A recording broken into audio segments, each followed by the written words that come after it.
warahmatullahi wabarakatuh. Waalaikumsalam warahmatullahi wabarakatuh. Alhamdulillah wassalatu wassalamu ala rasulillah amma ba'du. Jamaah Bapak Ibu yang dirahmati Allah. Judul yang akan kita bahas ini terkait dengan fikih muamalah, yaitu transaksi atau akad-akad yang diharamkan.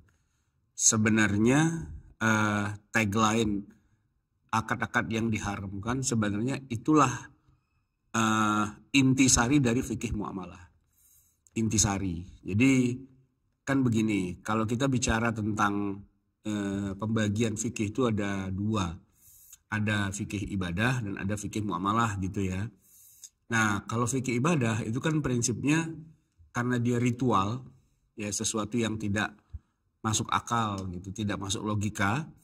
Jadi ibadah itu dibangun harus berdasarkan petunjuk dari Nabi. Bentuknya itu ghairu ma'qulil makna. Kita nggak tahu maknanya apa, tapi ternyata Nabi melakukannya dengan kayak gitu. Nah, maka prinsipnya kalau dalam ibadah itu bukan pada dasarnya haram, bukan. Beribadah itu pada dasarnya harus ada ketetapan dari Nabi. Kalau nggak ada ketetapannya nggak boleh ngarang gitu ya. Nah, sebaliknya kalau masalah muamalah, prinsipnya beda. Muamalah itu pada dasarnya boleh, kecuali yang Allah larang. Ya tentu kalau dibilang kecuali yang Allah larang, berarti yang dilarang itu aja yang kita konsen. Kenapa? Karena kalau yang lain nggak usah kita ributin, selesai masalahnya begitu ya. Jadi memang benar, yang namanya fikih muamalah adalah konsentrasi pada akad-akad yang terlarang saja, begitu. Cuman memang ini ada problem sedikit begini jamaah sekalian. Sumber agama Islam kan Quran, hadis ya.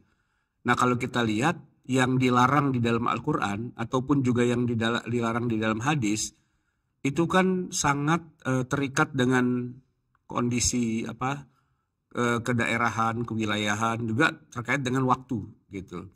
Maksudnya gini, zaman kan selalu berubah ya. Dan nanti praktek-praktek muamalah di tengah masyarakat itu juga akan selalu mengalami pergeseran. Nah, pergeseran-pergeseran ini yang kemudian nantinya bikin masalah baru. Kenapa? Karena nggak ada di Quran, ya, juga nggak ada di hadis, gitu. Tapi muncul nih akad-akad baru. Nah, ini yang jadi problem itu di sini. Kalau masalah ibadah, insya Allah sih secara umum nggak ada yang baru. Dalam arti begini, kalau orang puasa nih, ya dari zaman Nabi sampai zaman sekarang puasa itu ya bulan Ramadan, mulainya dari subuh sampai maghrib gitu-gitu kan, nggak ada yang berubah gitu secara signifikan gitu ya. Orang mau puasa bisa, nggak ada masalah. Termasuk mau haji gitu misalnya, ya beda ya kalau emang zaman Nabi. Nah ini Orang haji kan naik onta di zaman Nabi, tapi kita semua paham lah, hari ini kan nggak mungkin naik onta. Ya naik pesawat, naik bus, naik kereta dan sebagainya gitu kan. Tapi prinsipnya sama, berangkat dari miqat, kemudian pakai baju ihram, kemudian meninggalkan semua larangan-larangan dan sebagainya. Prinsipnya sama gitu kan. Nah, tapi kalau masuk kepada bab muamalah, ini agak masalah ya. Ada dua masalahnya. Bisa jadi apa-apa yang diharamkan lewat Al-Quran atau lewat hadis, di masa Nabi itu ada, lalu karena diharamkan ditinggalkan. Tapi kemudian adalah praktek itu sendiri malah hilang dari masyarakat. Sehingga terkesan kita bingung. Ketika Nabi melarang satu perbuatan, kita bingung, emang ada orang berbuat kayak gitu? Gitu ya. Itu yang pertama. Nah yang kedua, kebalikannya. Ada perbuatan yang nggak ada ketentuannya di Quran. Atau dia dalam hadis Nabi begitu kan. Karena apa? Karena memang fenomenanya tidak ada. Dan munculnya zaman sekarang. Begitu kan. Baru ada itu kayak gitu zaman sekarang. Nah ini gimana caranya kita untuk kemudian mencari titik temu atau benang merah. Karena nggak ada di Quran, nggak ada di hadis gitu. Akad atau transaksi itu baru adanya zaman sekarang. Jadi masalahnya ada dua ya. Bahwa yang ada dalilnya atau yang ada dalam ayat Quran atau di hadis itu boleh jadi sudah punah. Akad-akad kayak gitu ya. Sehingga kalau kita baca ayatnya atau baca hadisnya kita bingung. Ini ngomongin apa gitu ya. Atau justru dibalik gitu. Fenomenanya ada zaman sekarang, tapi di masa Nabi nggak ada. Dan itu juga jadi masalah juga. Kenapa? Karena banyak orang yang jadi berbeda pendapat melihatnya ini gimana ya, apa kita haramin, apa kita halalin atau gimana gitu kan. Sebab kalau secara teknis banget sih nggak ada tuh contoh kayak gitu di zaman Nabi. Itu yang jadi problem terbesarnya dalam masalah fikih muamalah. Sehingga dibandingkan dengan fikih ibadah, fikih muamalah itu termasuk fikih yang paling banyak sudut pandang yang berbeda ya. Karena faktor perubahan zaman. Ya, saya harus kasih contoh nih, kalau begini caranya harus kasih contoh ya. Contoh yang gampang misalnya gini lah, zakat.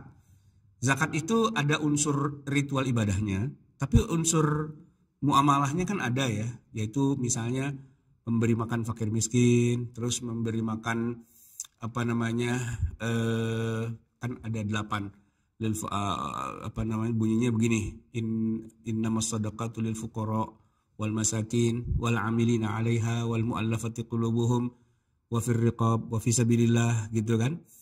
Nah, problematikanya adalah ayatnya ada, hadisnya juga ada, tapi bendanya itu di zaman sekarang nggak ada. Ya, misalnya wa fir riqab untuk yang membebaskan budak. Kan sekarang nggak ada budak gitu.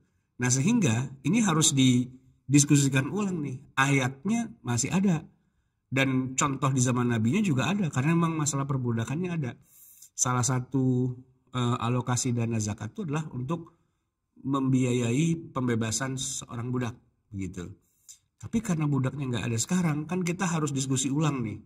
Apakah budaknya kita kias jadi apa? Jadi pembantu, atau jadi pengungsi kayak orang Myanmar itu, kayak orang Rohingya gitu, atau apa? Tapi yang jelas kalau di zaman Nabi itu untuk budak.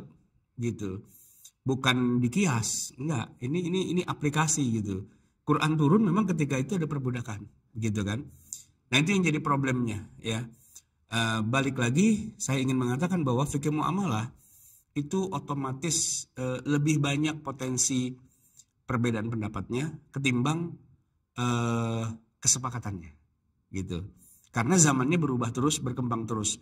Apa-apa yang awalnya disepakati boleh, lama-lama berubah jadi tidak boleh. Itu contohnya cukup banyak ya dalam hal muamalah. Dan nanti kebalikannya, apa-apa yang disepakati tidak boleh, lama-lama berubah jadi boleh. Tergantung memang perkembangan zamannya. Karena yang namanya fenomena di masyarakat itu memang nggak bisa istilahnya dipastikan bahwa itu adalah sesuatu yang udah begitu dari sononya. Enggak, dia tetap dinamis gitu ya. Harus dicarikan titik ilat keharamannya itu apa. Nah, begitu. Jadi kalau kita mau ngomongin akad-akad yang diharamkan, maka yang harus kita cari dulu titik istilahnya yang menjadi sumber utama kok dia diharamkan itu dalam hal apanya, begitu. Saya mungkin pernah menyampaikan di sini tentang fikih kuliner makanan. Itu sama sih, hampir sama dengan fikih muamalah. Cuman saya lebih lebih spesifik ketika menyebutkan fikih kuliner ya, bahwa pada dasarnya semua makanan itu halal kecuali yang memabukkan, kecuali yang najis, kecuali yang memberikan madarat. Nah, tinggal dicari aja nih ya, dari 3 kriteria ini mana nih makanan yang masuk dan itu jadi haram gitu kan. Nah, muamalat ya prinsipnya sih kalau ridho sama ridho sudah selesai gitu kan. Prinsip dasarnya begitu. Cuman nggak sesederhana itu juga gitu kan. Ridho sama ridho dan Allah ridho juga begitu. Nah, oleh karena itu nanti kita harus lihat mana-mana yang ada nasnya dan dibilang haram. Biasanya sih nggak jauh-jauh dari riba, ya kan? Kalau riba itu kan kita sepakat haram, ya kan? Al-Quran sudah banyak ayatnya bertubi-tubi bicara keharaman riba. Belum hadis gitu kan? Banyaklah kalau kita ngomongin riba sih insya Allah tidak ada perbedaan pendapat setitik pun tentang haramnya riba. Yang jadi masalah adalah gitu ya, ilat keharamannya itu di bagian apanya. Begitu. Karena ternyata begitu kita cek riba itu, rupanya juga ada macam-macam. Ada paling tidak ada 2 jenis riba gitu. Ada riba yang kaitannya dengan jual beli, dan ada riba yang kaitannya dengan istilahnya pinjam meminjam. Ya, jadi 2 titik itu dia punya ilat keharaman itu beda gitu ya. Nah dengan demikian maka kita tidak bisa kemudian menggebiah uyah gitu ya. Apapun kita tuduh riba itu nggak bisa gitu. Nah yang paling sering jadi korban salah sasaran karena memang waktu itu dianggap masif gitu ya, itu perbankan ya. Sebenarnya sih perbankan itu memang lahir dari hal yang tidak jujur ya, yang mencekik, yang kemudian menyusahkan lah gitu. Boleh dibilang rentenir model baru gitu kira-kira. Nah, hingga melahirkan semacam kesepakatan di awal para ulama di zaman-zaman modern sih sebenarnya. Hampir semuanya mengatakan bank itu riba gitu, ya kan? Bank itu termasuk sesuatu yang riba, maka bank itu haram, begitu. Tapi ternyata kesini setelah lebih memahami secara mendalam fungsi dan peranan dari sebuah bank, khususnya bank yang sifatnya dikelola oleh negara begitu ya. Ternyata kita menemukan bahwa akad-akad yang ada di dalam bank itu tidak sesederhana akad yang ada di masa Rasulullah. Tidak sesederhana itu. Ya, saya kasih contohnya misalnya ketika alhamdulillah pada akhirnya bank itu dihalalkan dengan syarat dia bank syariah. Tapi mau dia bank syariah atau dia bank konvensional, prinsip kerjanya tuh sama banget. Tidak ada bedanya. Prinsip kerjanya adalah begini. Dana dihimpun dari masyarakat, ya kan, oleh bank. Lalu kemudian bank ini menginvestasikan dana dari masyarakat itu di dunia usaha, ya kan. Nah, namanya investasi, diinvestasikan. Lalu diputarkan berarti. Lalu ada keuntungan, ada margin. Nah, marginnya ini yang di-share juga kepada masyarakat sebagai yang punya dana, ya kan. Nah, itu mau bank konven atau itu mau bank syariah, pada dasarnya prinsip dasarnya sama. Yang namanya juga bank ya begitu, ya. Duitnya diputar gitu. Kalau dihimpun dari masyarakat lalu duitnya disedekahkan kepada fakir miskin, itu namanya bukan bank. Itu namanya lembaga amil zakat. Gitu.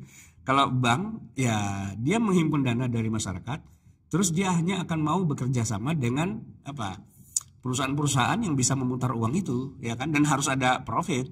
Dan karena dia harus profit, maka ya harus ada keuntungan gitu ya. Nah, keuntungannya itu yang dibagi gitu kan. Bandingkan dengan baitul mal beda lagi. Baitul mal itu dana dihimpun dari masyarakat, masyarakatnya nawaitunya saya mau sedekah sama Allah, ya kan, dengan janji-janji surgawi lah begitu, dan tidak usah mengharapkan ada imbalan yang bukan imbalan sih, pengembalian itu nggak ada gitu. Kenapa? Karena itu semua liwajhillah gitu kan, yunfiquna amwalahum fi sabilillah atau ibtigha wajhillah, mencari ridho Allah, udah gitu aja. Jadi tidak perlu dana yang sudah dia keluarkan itu terus diharapkan akan kembali lagi, itu enggak. Gitu kan. Nah, maka ternyata kalau dilihat-lihat yang awalnya bank itu punya sejarah yang buruk, yaitu meminjamkan uang kepada masyarakat lalu masyarakatnya terkena riba, yang awalnya itulah lintah darat ya semata-mata. Tapi semakin ke sini bank-bank itu kemudian memperbaiki diri. Karena kan biar bagaimanapun semakin hari semakin ketahuan di mana letak borok-boroknya, di mana letak kesalahan-kesalahannya. Saya kasih contoh sebuah perbandingan begini. Pernah gak Bapak Ibu sekalian naik pesawat dan dikatakan bahwa pesawat ini bebas asap rokok, gitu kan? Nah, tapi asal tahu aja, naik pesawat bebas asap rokok itu baru tahun 80 kesini aja, Pak. Sebelum-sebelumnya orang tuh naik pesawat masih boleh ngerokok gitu ya, belum ada standar yang tinggi gitu, belum ada. Jadi ya memang resikonya tinggi banget gitu kan. Nah, tapi berdasarkan pengalaman dan sebagainya maka sudah dibuat prosedur yang sangat ketat itu sehingga memperkecil resiko begitu contohnya. Nah, bank gitu juga, bank tuh lahir dari sejarahnya serem lah gitu, sejarahnya buruk gitu ya, sehingga sampai pada satu titik di mana para ulama semua bilang bank itu haram karena itu zolim, karena itu riba, karena itu bagian dari inian setan dan sebagainya gitu-gitulah ya. Oke, tapi nah balik lagi seperti yang tadi saya bilang, fenomena zaman itu akan berubah gitu. Dari yang tadinya menakutkan, dari yang tadinya jadi momok di tengah masyarakat yang akan merugikan dan sebagainya, kemudian dia malah menjadi solusi gitu. Dan alhamdulillah kita sekarang sudah sampai pada titik bank itu halal gitu kan. Setidak-tidaknya yang syariah begitu. Walaupun nanti kalau ditanya, terus yang konven gimana? Yang konven ya masih OTW, on the way gitu aja. Tapi prinsipnya bank itu halal gitu kan. Prinsip dasarnya. Maksudnya ada bank yang halal, ada bank yang haram. Bank yang halal itu ya ada gitu kan. Karena kita tidak sepakat dengan teman-teman yang mengatakan pokoknya semua bank itu haram. Ya enggak gitu. Ada yang haram, ada yang halal gitu kan. Mau yang gampangnya ya pokoknya yang syariah itu halal titik. Walaupun tuh semuanya anatominya sama persis gitu. Anatomi cara kerjanya sebuah bank tuh ya sama aja mau konven mau syariah tuh begitu. Nah ini contoh jamaah sekalian bahwa yang namanya akad yang diharamkan nomor 1 riba ya itu sangat dinamis gitu, sangat dinamis. Dimana Al-Quran sendiri tidak mengatakan bahwa bank itu riba enggak atau bank itu haram itu enggak ya kan. Cuman masalahnya begini. Karena para ustadz, para dai, para penceramah itu selalu mengidentikan bank itu dengan ayat riba. Jadi terkesan seolah-olah haramnya bank itu ada di Quran gitu. Ya itu wajar sih ya kalau ada muncul pemahaman kayak gitu. Saya juga tahu bahwa misalnya di Saudi dosen-dosen saya itu kan mengharamkan rokok gitu kan. Nggak boleh tuh rokok, haram itu gitu kan. Orang Saudi, minimal ulamanya di Saudi itu mengharamkan rokok. Tegas itu mereka bilang haram. Tapi jamaah sekalian, yang jadi masalah adalah ketika mereka bilang haram, terus mereka langsung pakai ayat Quran gitu. Ya, maka di Madinah itu saya masih ingat banget ada ditulis gitu di hotel gitu ya. At-tadkhinu mamnu'un bil Qur'ani was sunnah. Rokok itu diharamkan dalam Al-Quran dan sunnah gitu. Sebenarnya bukan rokok diharamkan, yang diharamkan tuh kalau merusak, ya kan? Kalau madarat gitu. Nah, tinggal perdebatannya kan ini madarat apa enggak ya, merusak atau enggak gitu. Dan level keharamannya apakah kayak khamar sedikitnya haram, banyaknya haram gitu atau gimana gitu ya. Nah itu adalah sesuatu yang dinamis gitu sebenarnya. Nah problematikanya kita ini ketika belajar agama, ngaji secara umum ya, itu kebanyakan yang saya perhatikan belajar ngaji itu pakai sistem induksi. Orang tuh didoktrin gitu. Haram, haram, haram, haram, haram, haram, dah gitu. Nah sehingga agak susah dia ketika bertemu dengan saudara-saudaranya juga yang punya pandangan berbeda. Ya, bahkan kadang-kadang udah terlanjur ketika dia bilang haram, siapa yang bilang tidak haram, maka dia kafir gitu. Jadi udah main takfir-takfiran itu mengkafir-kafirkan. Cuman gara-gara masalah yang sebenarnya para ulama juga beda pendapat gitu. Kenapa saya bilang beda pendapat? Karena secara hakikat di zaman Nabi nggak ada. Ya, di zaman para sahabat, tabi'in dan sebagainya itu nggak ada. Tidak ada satupun ayat Quran bicara itu, tidak ada satupun hadis bicara itu. Kalaupun ada yang bilang haram, maka itu pendapatnya dia yang tidak mewakili seluruh kalangan masyarakat, ya kan? Nah, nanti ada pendapat yang lain yang mengatakan oh enggak, itu enggak haram gitu misalnya.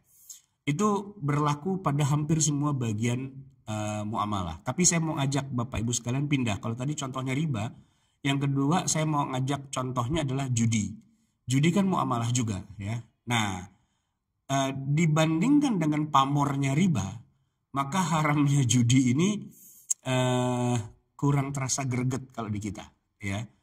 Apalagi kalau saya perhatikan ya, ternyata banyak di tengah masyarakat kita yang tanpa sadar sebenarnya dia sudah masuk dalam kriteria orang berjudi. Cuman karena nggak disebut namanya judi, ya kan, mereka anggap tuh biasa-biasa aja, nggak jadi masalah gitu. Toh itu berlaku kok di tengah masyarakat, begitu ya. Kalah gaung dengan haramnya riba. Kalau yang riba itu ya, bahkan yang tidak riba pun diriba-ribakan gitu. Ya kan? Yang tidak, enggak ada ribanya itu sebenarnya. Sah-sah saja, aman-aman aja. Tapi saking gaung haramnya riba itu sedemikian dahsyat, over capacity gitu ya. Maka area-area yang sebenarnya itu bukan riba, itu dibilang riba juga gitu.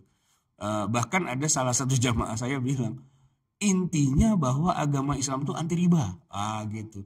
Dan semua muamalah yang dia haramkan, semuanya dia bilang riba, gitu. Padahal enggak. Keharaman itu bukan hanya karena riba, bisa juga karena yang lain, yaitu misalnya karena judi, gitu kan. Nah, cuman karena pembahasan tentang judi itu tidak berkembang, gitu ya. Yang lucu adalah banyak orang Islam yang sebenarnya dia udah jadi orang yang berjudi sebenarnya. Cuman dia nggak ngeh aja karena nggak mempelajari anatomi judi itu kayak gimana. Nah, saya harus kasih contoh ya. Begini, apa sih judi itu? Apakah judi itu gaple? Apakah judi itu orang bermain dengan alat-alat perjudian gitu? Nah, hukum judi itu tidak ditentukan oleh alat permainannya. Karena bisa jadi orang menggunakan alat itu, tapi dia tidak berjudi, ya kan? Main gaple, main remi, main apa lagi? Dia nggak berjudi. Maka walaupun itu alat yang dikenal sebagai alat perjudian, tapi dia nggak berjudi. Ya contoh yang sering dianggap judi padahal kalau dipikir-pikir enggak. Misalnya kita main, nih umuran saya, umuran bapak-bapak sekalian, zaman SMP dulu saya tahu nih, suka main dingdong di Aldiron Plaza. Dingdong Pak, bayar pakai duit koin ceklek itu main. Nah, kadang-kadang yang mobil-mobilan apa segala macam gitu, video game, ya kan? Saya mau tanya Pak, itu main video game itu judi apa enggak sih? Kalau sebaiknya jangan, saya setuju. Ngabisin duit gitu. Kalau sebaiknya jangan, iya, ngabisin duit gitu. Tapi pertanyaan saya bukan itu. Main video game atau main dingdong itu sebenarnya itu masuk akad judi apa enggak? Nah, ini yang nggak nyambung gitu ya. Cuman karena biasanya itu adanya di area perjudian, kayak di Las Vegas tuh kalau kita nonton film-film Hollywood kan ada tuh ya kan yang alat-alat kayak gitu. Ya biasanya orang bermain itu beradu untung. Nah, sehingga orang tuh bingung. Judi itu apa untung-untungan? Ya. Judi itu apa alatnya? Apa untung-untungannya? Atau istilahnya kalau nggak dibilang ini judi ya berarti bukan gitu misalnya. Berdasarkan formalitasnya gitu misalnya. Ternyata enggak, bukan itu. Jadi judi itu ada kriterianya, minimal ada 4. Kalau salah satu dari 4 ini tidak ada, maka dia bukan judi gitu. Tapi kalau 4 yang ada dan saling menguatkan, barulah sah, itu namanya judi. 4 struktur dasar, 4 backbone judi gitu ya. Jadi tulang belakangnya judi itu dibangun dari 4 hal. Ya, pertama, adanya 2 belah pihak atau lebih yang saling bertaruh. Ya, saling bertaruh. Bertaruh itu dalam arti bisa jadi sebagai sebuah permainan, atau tebak-tebakan, atau adu kecerdasan, atau adu kepinteran, atau adu IQ, atau adu keberuntungan dan sebagainya, tapi saling bertaruh gitu kan. Nah, kalau misal kata nih ada 2 bertaruh gitu ya, saling bertaruh, maka itu judi. Cuman kalau yang nomor 1 kan ada 4. Yang kedua yang dipertaruhkan adalah harta. Yang ketiga ada pihak yang menang dan ada yang kalah. Kemudian yang keempat, pihak yang menang berhak mengambil hartanya pihak yang kalah. Nah, gitu. Itu 4 poinnya. Tapi kalau salah satu dari 4 itu kita mentahin, maka dia sudah tidak jadi judi lagi. Ya, nomor 1 misalnya, ada 2 belah pihak yang bertaruh. Seandainya yang bertaruh itu hanya 1 pihak saja, pasangannya tidak bertaruh. Contoh ya. Misalnya Pak Kosasi sama saya nih, karena kita teman lama, begitu kita ketemu ngobrol, adu panco yuk gitu kan. Adu panco. Kalau bisa ngalahin saya kasih nih 100.000 gitu. Kalau bisa ngalahin. Tapi kalau nggak bisa ngalahin saya, malah saya yang menang gitu. Nah, kalau Pak Kosasi harus bayar saya 100.000, itu judi gitu kan. Karena saya adalah 1 pihak. Pak Kosasi 1 pihak juga. Ada 2 pihak yang saling bertaruh gitu kan. Tapi kalau bertaruhnya cuma 1 yang bertaruh, saya doang yang bertaruh. Dalam arti saya punya resiko kehilangan duit 100.000 kalau saya kalah. Tapi kalau saya menang, saya nggak kehilangan duit 100.000. Nah itu para ulama sepakat bahwa kalau yang bertaruh cuma satu pihak, itu bukan judi, gitu, bukan judi, ya. Nah yang kedua yang dipertaruhkan adalah harta. Seandainya yang dipertaruhkan bukan harta, ya maka bukan judi. Makanya orang main gaple, main bohong itu ya, itu cuma diperong-perong doang mukanya pakai pantatnya panci gitu kan, atau dikasih jepitan di mana gitu. Nah itu tidak ada harta yang dipertaruhkan. Atau kalau kita dulu masih zaman masih kecil suka main patik lele itu ya, yang kalah suruh ngincing. Ngincing itu bahasa apa? Suruh jalan dengan kaki satu ya, misalnya kita main patik lele, peng mental jauh kan, pukul lagi makin jauh. Nah yang kalah itu suruh jalan kaki pakai kaki satu gitu sepanjang jarak dari bambu yang kita buang itu. Nah, kayak gitu-gitu kan hukumannya. Dia tidak pakai uang, nggak pakai harta gitu. Cuman dia akan jadi sebuah judi kalau yang dipertaruhkan adalah sesuatu yang ada nilai jualnya, ada harganya. Gundu, kelereng, nah itu malah judi itu. Kenapa? Karena itu harta gitu. Karena beli gundu juga mahal untuk ukuran anak SD zaman dulu gitu ya. Kemudian yang ketiga ada pihak yang menang dan kalah. Dalam sebuah perjudian, entah apapun cara menentukan pemenangnya, apakah dengan lomba MTQ, apa dengan lomba badminton, apa dengan pameran, atau bahkan dengan lomba cerdas cermat Islami gitu ya. Tapi ada yang menang, ada yang kalah gitu kan. Nah itu rukun yang ketiga. Dan yang rukun keempat, yang menang itu mengambil harta taruhannya yang kalah. Nah dengan demikian maka kalau empat-empatnya ada, barulah itu jadi judi. Walaupun alat permainannya bukan alat perjudian, ya, walaupun namanya juga bukan judi, ya alat permainannya misalnya musabaqah tilawatil Quran, ya, pesertanya 10 orang, tapi masing-masing harus bayar uang pendaftaran masing-masing 1 juta. Karena peserta totalnya ada 10, jadi 10 juta. Nanti ditentukan oleh juri siapa yang menang, dia dapat hadiah. Hadiahnya 10 juta dari hasil patungan jamaah yang lain gitu, patungan para peserta yang lain. Ya itu jatuhnya jadi judi. Walaupun sebenarnya yang diperlobakan adalah musabaqah tilawatil Quran. Tapi kalau melihat prinsipnya itu adalah judi. Nah, dalam hal-hal kayak gini ya kita umat Islam tuh tidak terlalu peduli. Karena yang dia tahu tentang yang haram itu cuma riba. Cuma riba doang. Padahal enggak, yang diharamkan bukan hanya riba. Ya judi pun juga haram kan gitu kan. Nah cuman karena nggak ada istilahnya istilahnya nggak ada gelombang dahsyatnya yang mengharamkan perjudian. Ternyata dalam kenyataannya, dalam prakteknya banyak masyarakat kita yang berjudi. 17 Agustusan aja itu udah banyak judinya itu, ya kan? Ya tentu kita harus bisa mensosialisasikan, mengajarkan bahwa ada tekniknya biar jadi nggak usah jatuhnya judi misalnya. Ya tadi yang bertaruh jangan peserta. Peserta main-main aja, dia nggak usah harus bayar gitu kan. Ataupun kalau peserta suruh bayar, duitnya jangan dijadikan hadiah salah seorang di antara mereka. Duitnya mungkin buat beli konsumsi apa segala macam gitu kan. Hadiah buat mereka, jangan dari peserta yang lain. Biar nggak dianggap jatuhnya judi gitu kan. Nah jamaah sekalian yang dirahmati Allah, itu contoh yang kedua. Yang pertama riba. Yang kedua judi. Nah yang ketiga nih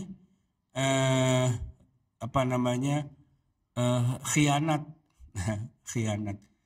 Apa sih khianat? Jadi gini, kalau maling itu kan ya maling haram lah ya. Saya tapi nggak mau ngangkat itu dulu.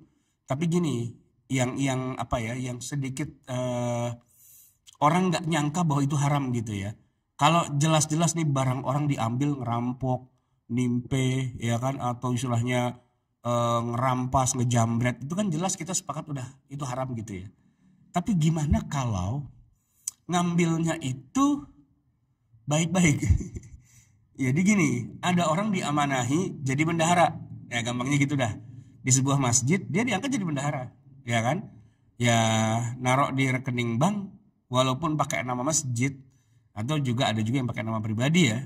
Tapi yang punya katakanlah PIN atau yang punya tanda tangan gitu ya untuk mengeluarkan kan ya si bendahara itu gitu kan. Nah khianat gitu, duit masjid 100 juta bures gitu kan. Nah itu kalau secara hukum muamalah itu bukan maling, itu bukan jamret, itu bukan apa istilahnya begal, enggak. Itu adalah pengkhianatan namanya. Dia dipercaya untuk menjaga uangnya masyarakat, uangnya umat yang disedekahkan lewat masjid, dan dia bendahara masjid gitu. Tapi boros tuh duit sama dia gitu kan. Itu pengkhianatan namanya. Kalau dalam urusan masjid tuh saya bilang pengkhianatan.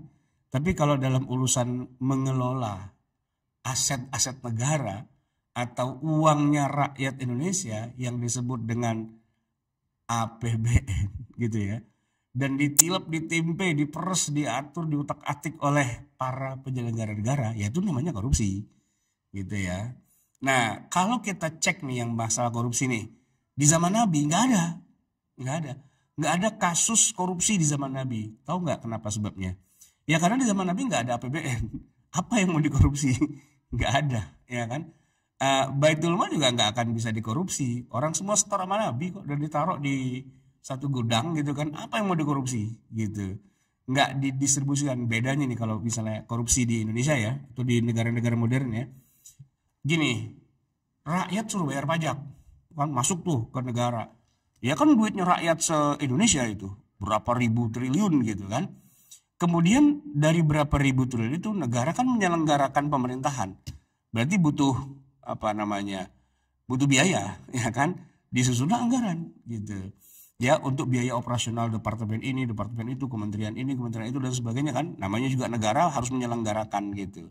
Problematikanya adalah banyak penyelenggara negara itu yang menggunakan harta amanah titipan APBN itu dengan cara yang, nah itu dia, yang belum sesuai dengan prosedur atau SOP gitu kan.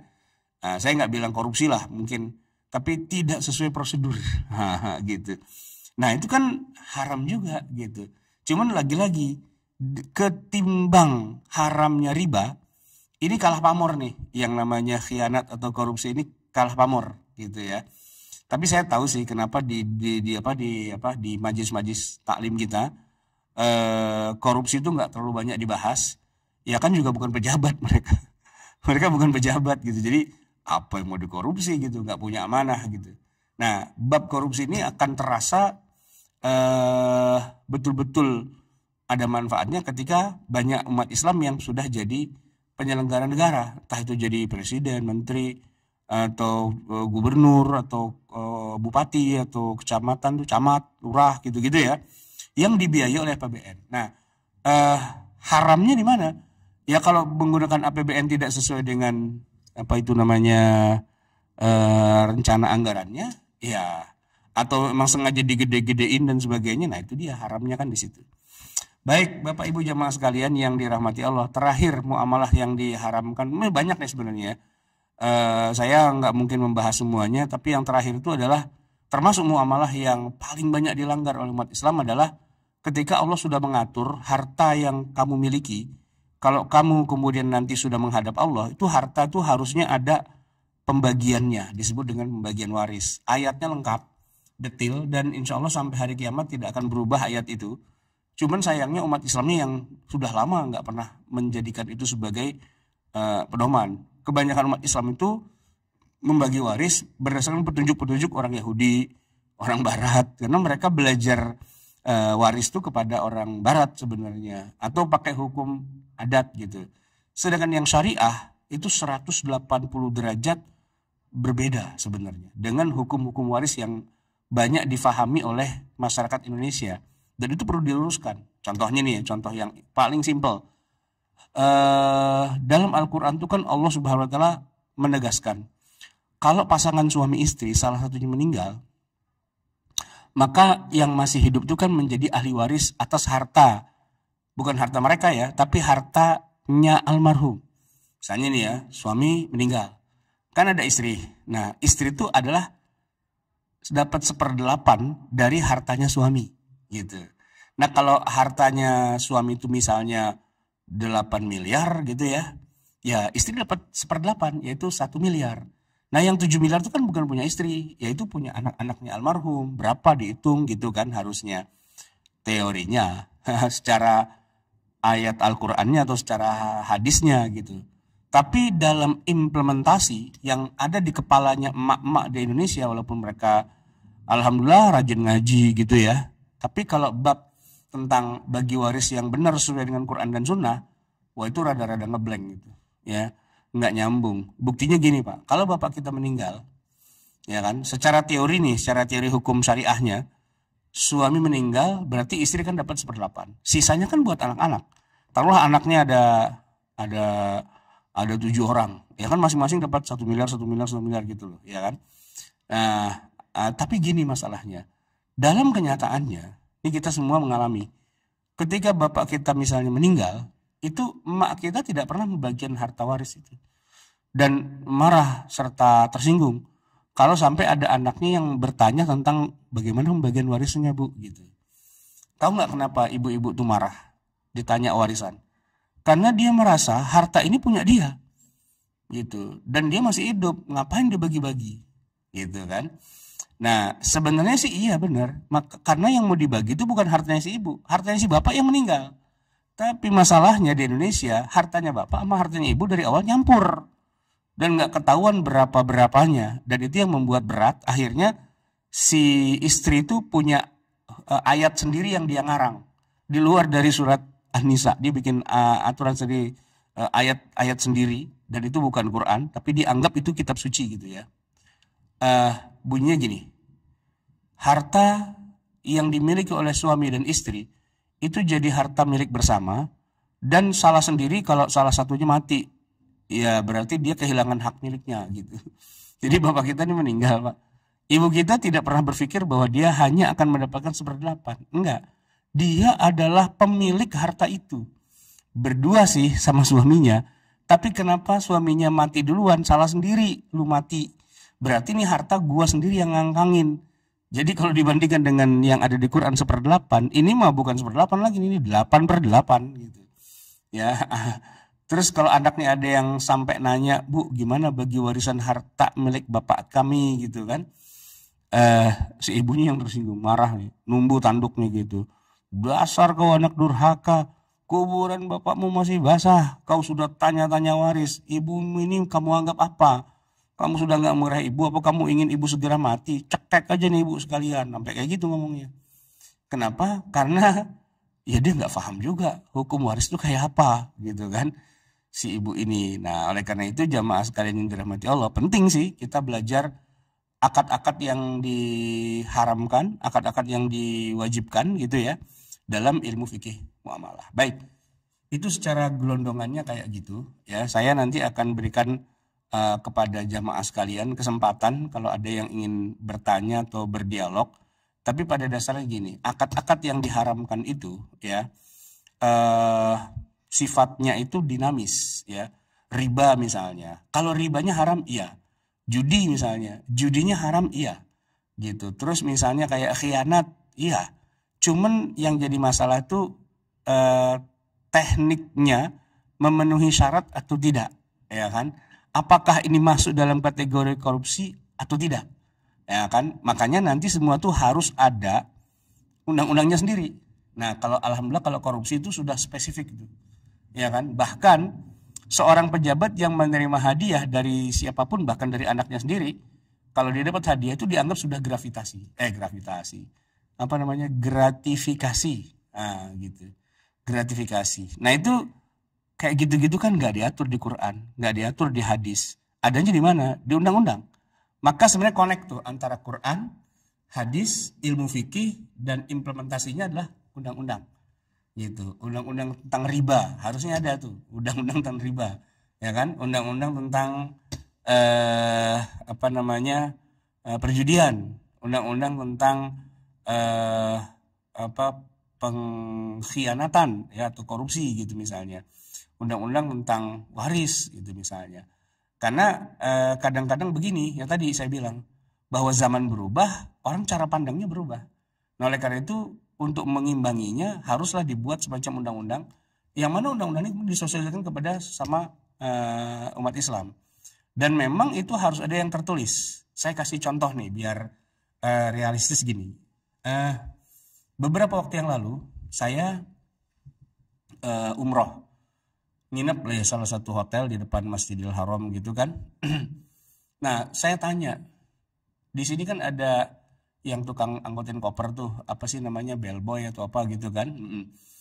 Nah, saya mau tanya, di sini yang berlaku itu mereka dikasih tips atau nggak usah? Gitu. Oh, itu terserah Bapak aja. Ya enggak, jangan bilang terserah. Kalau saya ngasih tips itu kriminal apa tidak? Melanggar ketentuan apa enggak? Gitu. Mereka bilang, enggak sih, tapi enggak dipaksa juga. Oh, berarti SOP-nya boleh ya ngasih tips gitu kan? Iya, boleh. Oke, deal gitu kan. Tapi kadang-kadang saya juga ketemu di satu instansi, di satu tempat gitu yang parkirannya itu adalah no tipping gitu. Nggak boleh ngasih tips. Nah, gitu. Oh, peraturannya gitu ya? Ya sudah. Kalau peraturannya bilang nggak boleh ngasih tips, ya berarti saya nggak ngasih tips. Kenapa? Tuh lihat baca. Don't break the rule gitu. Jangan tabrak itu aturan gitu kan. Nah, boleh jadi kesepakatan-kesepakatan yang ada itu nggak tertulis. Tapi kalau emang nggak jelas, tanyakan aja. Nginep nih di hotel. Saya mau tanya, Pak Kosasi, itu anduk hotel tuh halal apa enggak? Halal dibawa pulang apa enggak? Atau saya, Hah? Ya tanya sama manajer hotelnya, Pak, saya mau nanya, di hotel ini kalau handuk dibawa pulang tuh boleh apa enggak? Kalau dia bilang boleh, nggak apa-apa, ambil aja, ya udah berarti halal gitu kan. Tapi nanyanya jangan sama satpam, nanyanya jangan sama petugas yang nggak bertanggung jawab, dengan direkturnya yang sebagai penanggung jawab gitu kan. Kalau kata direkturnya ambil, ya ambil gitu. Sama nih Pak, kalau kita naik pesawat tuh kan kadang-kadang suka dikasih headset tuh, ya kan. Nah, itu headset tuh harus dibalikin apa boleh dibawa pulang gitu. Nah, itu kita tanya sama pramugarinya, Mbak, ini headset gratis boleh dikantongin apa harus dibalikin? Ya kalau mereka bilang harus dibalikin, oh ya udah nggak boleh kita ambil. Artinya ada lokal-lokal gitu yang punya kebijakan muamalah tuh gimana di situ. Ya kita harus tanya juga, jangan asal oh enggak di kampung saya mah ini boleh nih gitu. Ukurannya bukan jangan kampung Anda gitu. Kalau ukuran kampung Anda semua juga boleh gitu kan. Selimut hilang, anduk hilang, ya kan, gelas hotel hilang gitu, pemanas air aja hilang gitu kan. Nah ini kacau juga nih orang kayak gini kan. Nah jadi yang namanya tips ya kan, yang namanya merchandise yang boleh dibawa pulang mana enggak dan sebagainya itu ya bisa jadi di setiap tempat tuh beda-beda, maka kita harus confirm dulu ya kan. Ada seorang nanya saya gini, Ustaz, saya ini ada perjalanan dinas luar kota dibiayai sama perusahaan, saya dikasih duit segini anggarannya, dimana saya disuruh nginepnya hotel bintang 5. Nah boleh nggak dengan duit segitu saya nginepnya di rumah saudara, jadi duitnya saya pakai gitu buat dia pribadi gitu, jadi dia nggak nginep di hotel gitu kan. Terus saya tanya, kayak gitu tuh kalau secara officially di perusahaan ente tuh termasuk melanggar nggak sih gitu. Nah itu harus dijawab, karena apa? Karena dianggap melanggar ya nggak boleh gitu kan. Bisa jadi tiap instansi beda-beda kebijakannya. Nah itu yang gampang lah gini, ini kan udah mau akhir tahun nih, liburan, banyak orang pada pulang kampung, boleh nggak sih bawa pulang mobil kantor? Mudik pakai mobil kantor tuh boleh nggak sih? Nah itu kan harus ada peraturan tertulisnya. Di setiap instansi boleh jadi ada ketentuan mudik tidak boleh bawa mobil kantor misalnya gitu kan. Nah kalau dibawa pulang juga jadi haram itu gitu kan. Nah maka prinsip yang paling dasar dalam muamalah itu pada akhirnya berhenti pada satu kata, al muslimuna 'inda syurutihim. Setiap muslim terikat dengan syarat yang dia sepakatinya. Bahwa orang yang masuk ke satu wilayah tertentu dia sudah siap ikut dengan aturan yang ada di situ, biar dia tidak jadi tukang tilep, tukang timpe, tukang meres atau tukang maling gitu ya, jangan sampai gitu. Nah itu yang harus ditegaskan di awal ya. Baik jamaah sekalian yang dirahmati Allah, itu yang bisa saya sampaikan, semoga bermanfaat. Saya akan kembalikan pada pimpinan acara, mungkin ada pertanyaan silakan. Baik Ustaz, jazakallah khair, sudah menyampaikan materinya tentang aspek praktek muamalah yang haram itu yang memang harus sangat kita perhatikan, harus kita waspadai karena memang kalau di dalam kehidupan kita mungkin tanpa sadar kita melakukan itu, dan mungkin jadi aktivitas umum dan terbiasa gitu di masyarakat, sehingga kita menganggap itu adalah hal yang diperbolehkan. Padahal kalau kita lihat syarat-syaratnya, ternyata banyak yang masuk ke dalam kategori haram gitu ya di dalam muamalat. Nah, ini mungkin juga dari para jamaah sekalian, kalau ada yang ingin tanyakan gitu ya, dipersilakan. Kalau mau langsung juga silakan raise hand atau langsung bertanya ke Ustadz, atau kalau memang ingin bertanya lewat chat juga dipersilakan, akan diketik nanti kami bacakan dan akan dijawab oleh Ustadz. Silakan Ibu Bapak sekalian, ada yang mau bertanya secara langsung? Boleh, aku mau nanya dong. Silakan. Selamat malam Pak Ustadz, nama saya Desi. Nah, Ya. saya nih masih belajar agama. Terus saya mau pernah baca waktu itu di Al-Quran bahwa kalau kita memasuki rumah orang lah ya katakan, itu harus seizin dari yang punya rumah. Nah, kalau misalnya Pak Ustadz, ada rumah salah seorang katakanlah A gitu ya, terus dia yang punya rumah itu, tapi dihuni oleh orang lain tanpa seizin dari yang punya rumah, itu hukumnya gimana tuh Pak Ustadz? Ya gini, itu bukan hukumnya, itu namanya rumah sengketa. Namanya rumah sengketa.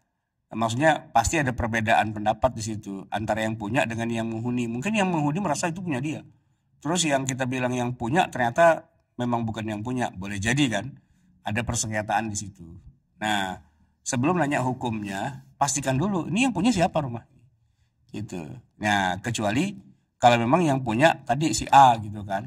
Dan udah ada istilahnya udah diketahui lah begitu.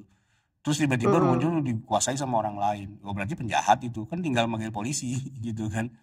Gitu. Tapi biasanya sih kalau kayak gitu-gitu kedua belah pihak tuh saling merasa punya bukti, dan itu biasanya diselesaikan di pengadilan. Nah, kita tidak bisa tiba-tiba langsung masuk ke salah satu pihak gitu ya.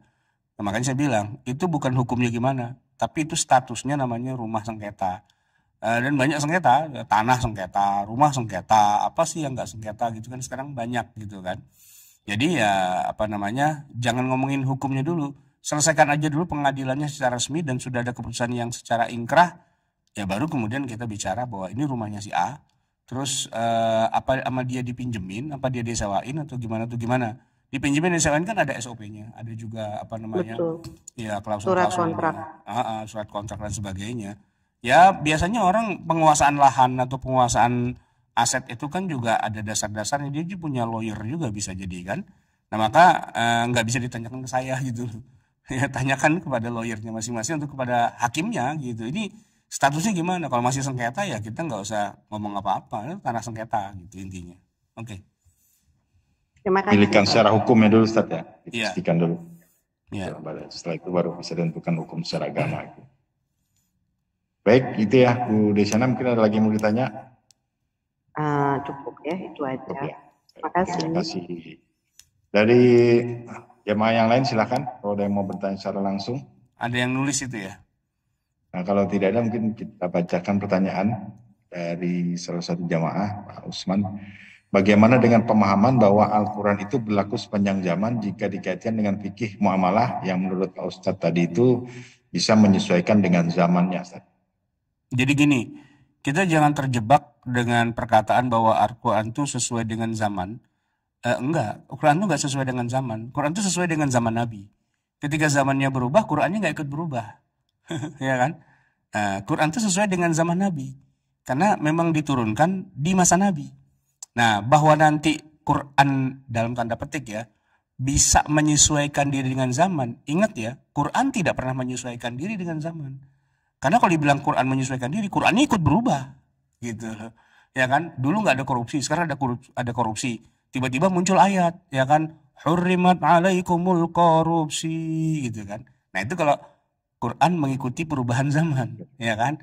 Nah, Quran tidak mengikuti perubahan zaman. Quran tuh tetap begitu dari dulu. Begitu Nabi wafat, udah berhenti, nggak ada yang turun.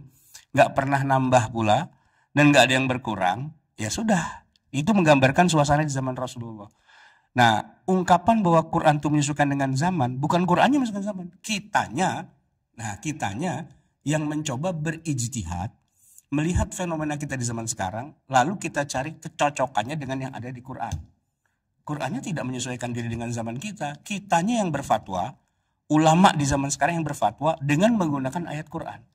Qurannya tidak pernah menyesuaikan diri dengan zaman. Zamannya udah pasti berubah, nggak mungkin enggak. Itu fakta. Allah tuh kan bikin timeline jalan itu, ya kan? Nah, Quran kan turun 23 tahun berhenti, udah di situ. Dan setelah berhenti, Quran nggak pernah berubah loh Qurannya. Nggak ketambahan satu huruf, nggak kekurangan satu huruf, ya kan? Nah, kalau zaman berubah-berubah, lalu Quran menyesuaikan dengan zaman, berarti Qurannya berubah.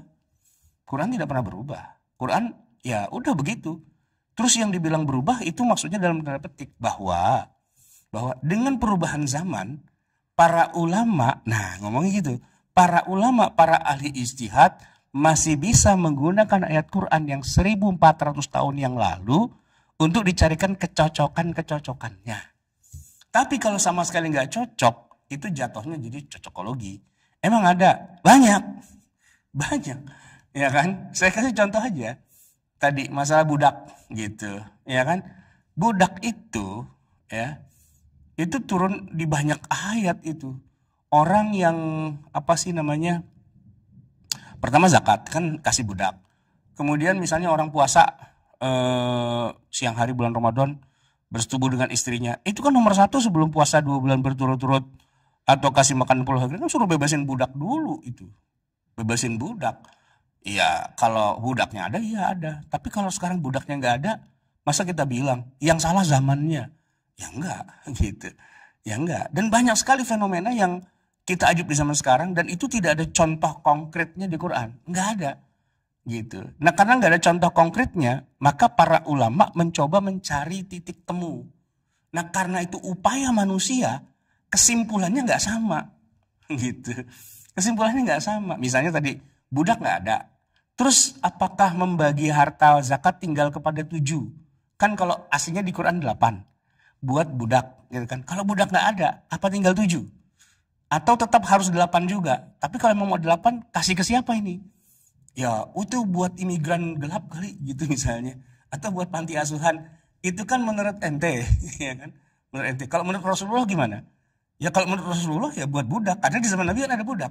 Nah di zaman sekarang kan nggak ada budaknya. Nah ada banyak tuh pendapat A, B, C, D, E, F, G, H, I, J, K, L, M, N, O dan sebagainya. Banyak tuh versi-versinya. Kenapa kok jadi banyak versinya? Ya karena budaknya kagak ada. Dan Quran menyebutkan budak gitu loh. Lalu dengan gampangnya kita bilang karena budak nggak ada, anggap aja buat pembantu. Tuh versi lagi muncul, versi pembantu. Nanti buat tuh pengungsi Rohingya, gitu. Muncul ada 200 penafsiran gitu. Saya tanya, yang 200 itu Quran apa itu istihadnya orang zaman sekarang? Istihad. Gitu. Kalau ayatnya udah enggak, ayatnya enggak berubah. Ayatnya kan 8 asnaf tetap 8 asnaf gitu. Gitulah. Jadi jangan terlalu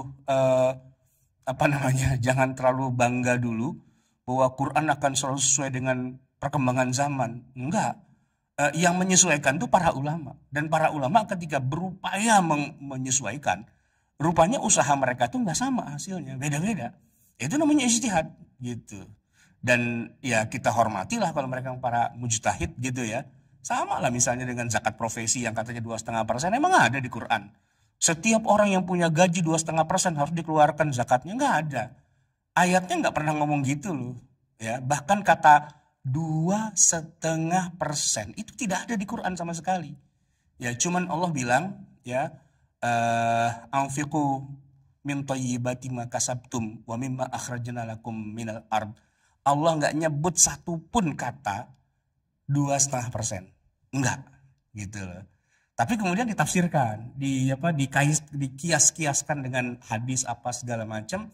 Dan di zaman modern, ya kan, disertasinya Dr. Yusuf Qaradawi, kemudian dia bilang, oh kalau zaman sekarang orang kan pada kerja tuh, entah itu jadi pegawai, entah itu jadi buruh dan sebagainya. Setiap 2,5% keluarin. Itu fatwanya ustadz-ustadz yang ada, bukan Quran. Quran tidak pernah ngomong kayak gitu. Nah, saya mau tanya, apakah Quran sesuai dengan zaman? Ya enggak. Kalau secara umum zakat iya, tapi detailnya, teknisnya enggak ada di Quran. Itu hasil ijtihad. Oke. Ini pertanyaan lanjutan, Ustaz. Itu kira-kira apa sih syarat-syarat seorang ulama itu, atau mungkin apakah ada kesepakatan di ahli-ahli fikih itu yang memang ulama dengan syarat itu bisa mengeluarkan fatwa gitu ya, haram halal gitu, ini boleh tidak gitu ya. Apakah memang ada standarnya gitu keahlian mereka gitu, persyaratan mereka gitu, kompetensi mereka untuk mengeluarkan fatwa, Ustaz? Atau bebas saja gitu? Sehingga kan Enggak akhirnya bebas. banyak yang Enggak dong. Ya gimana, kan? Ustaz? Kalau zaman sekarang lebih gampang, lebih mudah, sederhana, simple. Gini, eh, Pak Kosasi tahu nggak bahwa konon dulu dunia kedokteran itu dikuasai oleh kaum muslimin.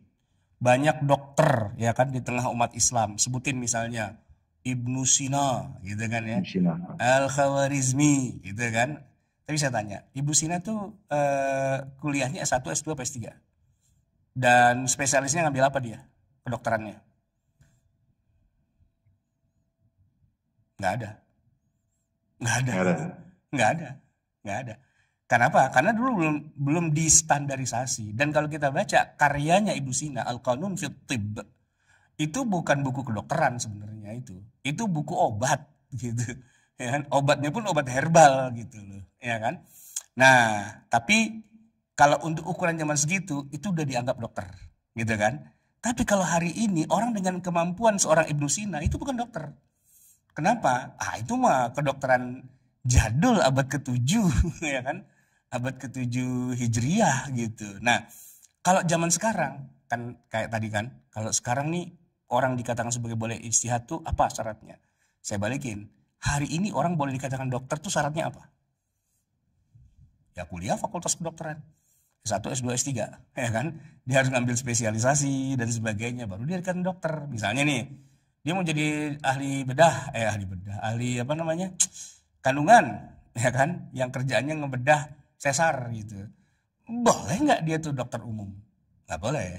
Ya kan? Ada standarnya. Dia harus dokter spesialis kandungan. Dan kalau melakukan operasi sesar, dia tidak boleh sendiri. Dia harus bersama dengan 2 dokter spesialis juga.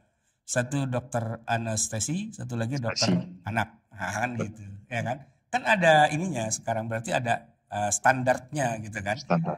Ada standarnya gitu, secara akademik. Nah, dalam hal syariah juga begitu. Ada standar akademiknya. Gak mentang-mentang jadi anggota di MUI, lantas dia ulama yang berhak beristihad. No, nggak bisa. Saya tanya, Anda kuliah S1-nya apa? Syariah. S2-nya apa? Syariah. S3-nya apa? Syariah. Kalau Anda S1 syariah, S2 syariah, S3 syariah, minimal Anda tuh kira-kira sudah right on the track gitu kan. Sudah right on the track. Tapi ingat, spesialisasi Anda tuh dalam bidang apa? Coba tanya tesisnya, disertasinya apa. Nah, dia boleh dikatakan pakar tapi dalam satu bidang. Gitu kan. Nah, yang jadi masalah di zaman kita sekarang, di seluruh dunia itu nggak ada standarisasi kayak gitu. Kecuali kalau kita ngomongin majelis ulama yang ada di Mesir, di Al-Azhar, di di Kairo. Nah, di sana ada tuh yang namanya rumah fatwa, ya kan? Di mana seluruh anggotanya minimal tuh S3 doktor atau profesor dalam bidang ilmu syariah gitu. Nah, mereka standarnya jelas. Standar kompetensinya jelas ya. Oh iya. Dia kalau dokter dalam ilmu tafsir nggak bisa masuk situ. Kenapa? Lu bukan bagiannya di sini, ngapain lu gitu kan? Tapi dia ustadz. Ustadz. Kalau di Indonesia mah asal udah pakai peci bisa ceramah, ustadz tuh bisa berfatwa. No, nggak bisa. Anda spesialisasinya apa? S1, S2, S3-nya apa gitu kan? Dan harus ada pendidikan khusus profesi gitu loh. Yaitu ada namanya Darul Ifta Al-Misriyah. Begitu. Darul Ifta Al-Misriyah, rumah fatwa Mesir. Nah, mereka yang ada di situ ya profesor semua udah gitu kan. Ada ribuan profesor dalam bidang ilmu syariah yang tiap hari kerjaannya ya berkutat dengan itu semua gitu. Memang pakar semua gitu kan. Nah, itu yang kita nggak punya di Indonesia. Kita punya dokter, adalah dokter-dokter di Al-Azhar itu ya. Tapi ntar dulu, Coba Anda dokter apa? Tafsir. Anda dokter apa? Hadis. Anda dokter apa gitu. Jadi nggak bisa ngomongin hukum, ijtihad, fikih dan sebagainya. Bukan bidangnya gitu. Bukan bidangnya. Ibarat kata kita ngomongin jantung nih. Yang kumpul nih harus dokter spesialis jantung gitu semua orang, dan itu harus profesornya gitu yang kumpul dari seluruh dunia. Nah itu ngumpul gitu ngomongin ini jantung kayak gimana gitu kan. Gampang lah kayak kemarin tuh kayak COVID gitu kan. COVID itu sebenarnya penyakit apa sih? Paru kan sebenarnya. Ah, dokter-dokter paru lah itu semua kumpul semua gitu kan. Jangan sampai tiba-tiba ada dukun di pinggir jalan tiba-tiba saya punya obat nih yang bisa mengobati semuanya. Ah, bohong aja itu. Kan harus di apa secara akademis dites dan sebagainya. Dan kemudian solusi yang udah realnya banget adalah ya vaksin gitu kan. Divaksin, dan Indonesia tuh boleh dibilang termasuk yang paling sukses tuh menepuk apa menuai pujian karena tingkat orang yang mau divaksin kita termasuk tinggi loh di Indonesia itu, ya kan, dibandingkan Amerika banyak yang pada mati di sana itu, di Eropa di mana banyak yang pada liberal kan di sana itu banyak. Tapi Indonesia itu termasuk yang hebat itu, walaupun sedikit dipaksa tapi ya mau nggak mau gitu kan, PNS nggak turun gajinya kalau nggak divaksin gitu gitulah kayak gitu. Artinya memang itu riset yang paling bagusnya ya pakar-pakar dokter paru dan kemudian mereka yang bicara tentang itu gitu loh. Nah, keislaman, hukum-hukum syariah itu emang harus pakarnya gitu. Dan gampangnya dia harus S3 atau profesor ya yang linear dari S1, S2, S3-nya gitu lah. Dan metodologinya juga pakai metode ambilan hukum fikih Ustaz ya. Iya dong. Kadang-kadang ada orang ngisi kajian bilang haram, halal, cuma ngutip 1-2 ayat. Nah, jadi gini, sebenarnya terus peranan orang yang bukan itu kayak saya gitu gimana? Gini, kalau kayak saya nih, saya walaupun gini-gini kan Ustadz juga nih gitu ya. Tapi saya bukan mujtahid gitu. Saya tidak bisa mengatakan halal haram, tidak bisa. Saya hanya sebatas bisa mengutip. Dan yang mengutip yang paling bagus adalah menyajikan lengkap. Kalau ibaratnya dalam dunia kewartawanan atau dalam dunia media itu namanya both side cover gitu, mengcover dua sisi begitu kan. Jadi ya menggambarkan dalam masalah ini para ulama itu memang ada banyak opini, ada yang bilang begini dengan dasar ini, bilang begini dasar ini gitu, biar masyarakat teredukasi gitu ya. Tapi memang itu lebih dikhususkan kepada mereka yang sudah agak lebih madya, dewasa lah. Kalau buat anak-anak memang doktrin aja. Udah pokoknya begini, udah pokoknya gini gitu kan. Yang susah tuh gini, kurikulum yang main paksa itu harusnya buat anak-anak masih aja dipakai ketika udah kakek-kakek. Udah kakek-kakek masih main paksa aja, itu susah itu kayak gitu. Kan kita sering ketemu tuh kan, ustadz-ustadz yang kaku gitu kan. Itu kaku bagus, tapi buat anak SD dikakuin begitu. Ayo kalau sholat nggak sholat dibakar di neraka loh gitu-gitu kan.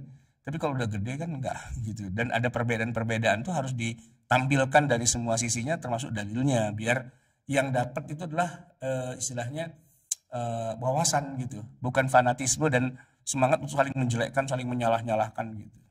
Oke. Baik, Ustaz. Lanjut pertanyaan berikutnya, Ustaz. Ini ada pertanyaan dari rekan kita Wondo. Pertanyaan adalah orang yang berbuat dosa apakah pahala amalan lalunya itu hilang? Gimana? Orang yang berbuat dosa? Orang berbuat dosa apakah pahala amalan yang lalunya itu hilang gitu? Oh, pahala amalan yang telah lalu hilang ya enggak lah. Yang bikin hilang itu kalau gini, dia nih misalnya murtad gitu, dan murtad yang nggak balik-balik lagi matinya dalam keadaan kafir. Nah itu habitat a'maluhum, semua amalnya jadi hilang. Tapi kalau misalnya dia murtad tapi balik lagi nggak hilang. Cuman ya nggak hilang. Jadi kan ada dua nih ya, ada orang Islam murtad seterusnya sampai mati. Nah itu hilang, dia langsung masuk neraka dan semua pahala amal-amalnya sholat hilang dah gitu ya kan, gitu. Nah, tapi ada juga yang murtad tapi balik lagi. Nah, kalau dia murtad balik lagi, itu semua pahala balik lagi semua. Dan kewajiban-kewajiban keislamannya selama dia murtad sebentar itu harus dia bayar gitu karena dia meninggalkan kan pada lagi murtad itu gitu. Misalnya ada orang murtad setahun gitu, setahun balik lagi dia. Nah, maka sholat yang dia tinggalkan selama setahun wajib dia ganti gitu. Amal-amalnya yang sudah pernah ada, mungkin dia pernah pergi haji, pernah umroh itu nggak hilang. Dengan syarat dia balik lagi. Tapi kalau dia pas murtad, pagi murtad, sorenya mati, nah udah selesai lah. Ini saya belum ada pertanyaan lagi yang masuk. Izin saya bertanya, Ustaz. Ini yang fenomena yang di masyarakat itu kan ada arisan, Ustaz ya. Kalau tadi Ustaz bilang ada 4 syarat itu ya disebut dengan judi itu, ada yang bertaruh ya, ada orang-orang yang berpihak yang bertaruh, kemudian yang dipertaruhkan itu kan harta, uang arisan itu ya. Kemudian ada pemenang dan ada yang kalah gitu. Kan setiap pas ditarik itu ada yang kalah dan menang. Kemudian pemenangnya itu akan mengambil harta yang dipertaruhkan tersebut. Nah, berarti kalau lihat ini arisan itu haram ya Ustaz ya? Nah, ini gitu bagus kan? nih. Ini pertanyaan bagus. Berarti Pak Kosasi mengikuti dengan baik. Ya, arisan itu haram kecuali. Nah, ada kecualinya, Pak. Kecuali karena ada 2 klausul tambahan yang membuat dia jadi netral. Harusnya kalau nggak ada 2 klausul itu, dia jadi judi, jadi haram. Ya, apa itu klausulnya yang membuat dia jadi netral? Begini, nomor 1, mereka yang sudah menang, ya, itu nggak boleh kemudian pamit. Alhamdulillah saya sudah menang, langsung sekalian nih saya pamit nggak ikut lagi gitu. Ah itu nggak boleh Pak, itu haram. Iya, gitu kan.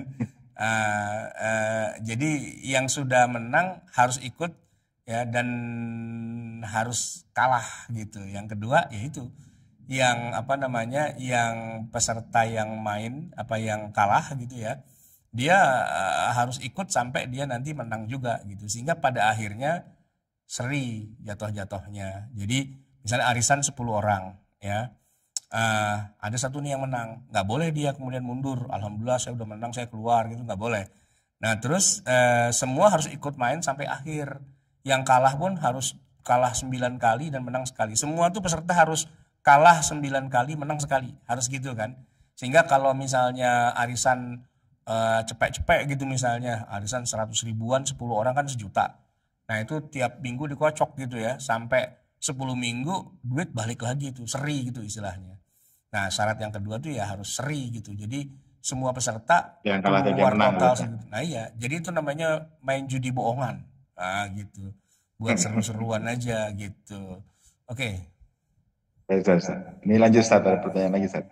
Assalamualaikum Ustaz, kalau kita berniat menyimpan uang dalam mata uang asing dengan alasan mata uang tersebut dengan alasan mata uang tersebut tidak jatuh, apakah niat tersebut baik secara muamalah atau tidak? Iya boleh, kenapa? Ya silahkan aja, punya duit mau disimpan. Ya dalam bentuk dolar, ya, dolar atau gitu. Apa gitu, bebas, silakan aja. Ya, nggak ada masalah dengan orang itu. Dengan orang istilahnya kan gini, jual beli mata uang. Saya tanya deh, jual beli mata uang tuh haram nggak sih? Haram, karena sering kita jual beli. Ya sekarang gini, luar negeri pasti luar negeri pasti tukar uang itu. Nah iya, kan Pak Kosasi mau umroh kan harus ke money changer. Iya. Oke, kan halal dong ya kan. Nah kalau memang tukar uang dari rupiah ke real itu halal, masa money changernya haram? Nggak mungkin gitu. Ya boleh-boleh aja, sah gitu loh. Oke. Kalau nggak kita nggak bisa keluar negeri, Ustaz. Iya. Dan itu sudah otomatis ya, udah otomatis yang namanya valuta ya, valuta asing itu memang begitu kondisinya. Jadi ya nggak apa-apa. Kita pengen nyimpen duit dalam dolar atau euro atau apa dan sebagainya, monggo-monggo aja silahkan gitu kan. Nanti kalau misalnya dia kan fundamental gitu ya, kuat gitu mata uang itu. Ya udah, saya masih ingat tuh dulu 98 waktu kita lagi Krismon, saya tuh kan suka itu jual beli komputer tuh. Di Glodok tuh nggak ada yang pakai rupiah, langsung dolar gitu. Langsung dolar. Jadi harga rupiahnya mau naik turun bodo amat. Pokoknya ini harganya sekian dolar. Nah nanti besok dolarnya naik, dolarnya turun dan sebagainya, tinggal dihitung pakai kalkulator gitu ya kan. Tapi angkanya didolarin semua sama pedagang di si encik-encik di Glodok itu gitu kan. Berapa nih Cik harganya Cik? $100 itu gitu. Berapa duit? Ya ntar lihat aja besok tuh ke ininya hari apa gitu kan. Lihat naik turunnya gitu. Oh gitu, iya. Nah kita pakai dolar biar aman karena uang kita nih lagi banting-banting nggak karu-karuan gitu. Jadi udah pakai dolar gitu. Ya sekarang kita kemana-mana dolar lah. Bahkan kalau Saudi juga ketimbang bawa real bawa dolar aja gitu kan. Sah, boleh, silakan. Ya, jazakallah Pak Ustadz. Ya. Ustaz. Ustaz, ini ada ini, saya agak ini sih Ustaz. Ini karena saya ngalamin sendiri gitu Ustaz ya. Karena saya kerja di swasta gitu, kadang-kadang harus ada perizinan ya, yang harus minta ke instansi lah ya. Nah itu kalau kita nggak istilahnya itu nggak ada uang, kasih uang itu izin nggak keluar, atau orang keluar itu bisa berbulan-bulan baru keluar gitu. Kalau itu perusahaan mati lah gitu. Iya. Kira kan kita dalam kondisi yang dizalimi gitu Ustaz ya. Iya. Ya, akhirnya mau nggak mau kita muamalah itu dengan cara ngasih uang ke oknum tersebut gitu. Nah itu tuh masuk nyogok atau enggak Ustaz ya kayak gitu Ustaz? Kan kondisi kita dalam posisi terjepit gitu Ustaz. Iya. Jadi itu banyak dialamin gitu, banyak kita rasakan bang. Iya, di sebuah negara yang korup, ya itu kalau secara hukum kan tuh melanggar kan sebenarnya kan. Iya. Ya secara undang-undang anti korupsi kan tuh melanggar gitu kan. Kalau ada orang KPK-nya kan ketangkap itu OTT gitu kan. Nah yang ketangkap bukan hanya dia tuh Pak, kitanya juga, pengusahanya yang ngasih duit. Kan gratifikasi itu jatuhnya gitu kan.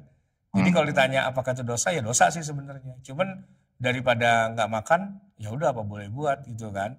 Nah, jadi gini, yang dilihat tuh kalau ditanya apakah itu kesalahan gitu, ya kan? Sama dengan gini, sama nih sopir truk sama sopir bis, ya kan? Kalau dulu ya belum ada jalan tol, Jakarta Jogja, Jakarta Surabaya tuh dia harus siapin duit banyak tuh buat ngemel istilahnya. Lewat mana lemparin pakai korek api gitu. Karena kalau enggak habis tuh ditilang-tilangin mulu gitu kan. Selamat. Iya kayak gitulah. Ya kalau enggak ya enggak jalan dunia usaha gitu. Nah dalam kondisi-kondisi kayak gitu seperti kan, gitu Ustaz kira-kira. Iya kayak gitu. Analogi betul. Iya, ya alhamdulillah sekarang udah selesai. Udah nggak ada yang ngemel-ngemel lagi. Kenapa? Jakarta Surabaya nggak keluar-keluar dari tol, mana ada polisi pengen minta-minta duit, nggak ada kan gitu. Tapi kalau truk-truk yang gede-gede itu kadang-kadang dia lewat ya dia harus bayar juga tuh minimal sama DLL AJR gitu kan. Kenapa? Karena dia kelebihan muatan gitu. Ya kelebihan muatan pertama juga dosa gitu kan, karena ngancurin jalanan gitu ya. Yang kedua nyogok sama petugas DLL AJR juga dosa kan gitu ya. Tapi ya karena emang kondisi masyarakat kondisi infrastruktur kita masih ketinggalan 30-40 tahun di belakang gitu istilahnya. Ya memang masih begitu kondisinya. Harusnya ke depan enggak. Harusnya namanya semua pusat industri itu ya ada di lokasi yang steril gitu kan. Jadi enggak usah ngelewatin truk segede gaban lewat kampung, itu enggak perlu gitu. Tapi kalau sekarang masih susah ya. Saya kemarin tuh ngisi maulid di daerah bandara udara Cengkareng tuh kesono lagi dikit gitu ya. Saya pikir daerah kampung kayak gitu kenapa jadi banyak truk gitu kan, daerah industri. Kampung padahal gitu kan, macet, jalannya hancur dan sebagainya. Harusnya kan kalau industri segede gini, harusnya ada di Jababeka gitu, ada di kayak gitu-gitu kan. Ternyata masih banyak loh industri-industri kita tuh yang di tengah perkampungan gitu. Dan itu bikin macet, bikin jalanan rusak, bikin kayak gitu-gitulah gitu kan. Nah, nggak tahu pertumbuhan ekonomi kita itu nggak terstruktur gitu dari awal. Harusnya kan udah didesain, ini daerah buat pabrik, ini daerah buat apa. Kalau perlu pabrik sama pelabuhan tuh nempel. Jadi apa yang sudah diproduksi langsung masuk peti kemas langsung masuk kapal laut shipping gitu kan. Kayak kalau kita nonton orang Cina tuh asik banget gitu, bikin pabrik itu nempel sama shippingnya gitu. Jadi begitu keluar masuk peti kemas kontainer langsung naik kapal laut dan sampai Jakarta, cepet banget gitu. Padahal kita baru belinya online seminggu yang lalu, udah sampai Jakarta aja dan harganya nggak dikenain cas sama sekali. Itu kan udah niat dia bikinnya. Nah kalau kita tuh industri itu nggak bikin niat, itu nggak ada niatnya gitu. Maksudnya tidak didesain dari awal untuk jadi sebuah industri yang efisien gitu kan. Tapi ya wajar ya. Ya ke depan harus kita rubah gitu ya. Ya dosanya akhirnya ya ditanggung rame-rame. Semuanya dapat bagian. Makanya kan ada raja-raja kecil di daerah itu kan tukang palak semua itu, dari bupati, dari provinsi itu ada semua. Jadi mau bikin usaha nih di mana, di provinsi mana, di kabupaten mana, wah itu harus setoran ke sana sini gitu kan. Ya gimana investasi akan bagus kalau semua tukang palak isinya gitu kan. Nah sementara negara yang udah smart tuh kayak Cina itu, kita datang ke sana sehari bikin perusahaan, sehari jadi izinnya dan sebagainya, nggak ada demo buruh, ya kan, nggak ada, semua udah jadi gitu, udah tinggal pakai doang gitu istilahnya. Ya memang harus gitu sih ke depannya ke sana, paling enggak ya.